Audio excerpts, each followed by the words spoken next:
आलोक TV धरा अवतरण कले प्रभु जीशु।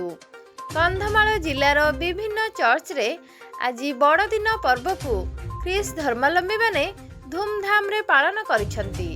अदिनिया वर्षा जोगु केतेक चर्च रे एतेटा गहली देखिबाकू मिल नथिला।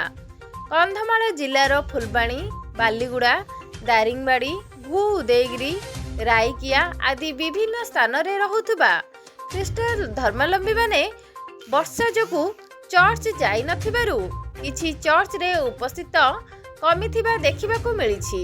बड़दिन पर्व को शांति श्रृंखलार सह पालन करा जिबा पई प्रशासन पक्षरु सुरक्षा व्यवस्था कड़ाकड़ी करा जाइछि। ब्यूरो रिपोर्ट आलोक टीवी।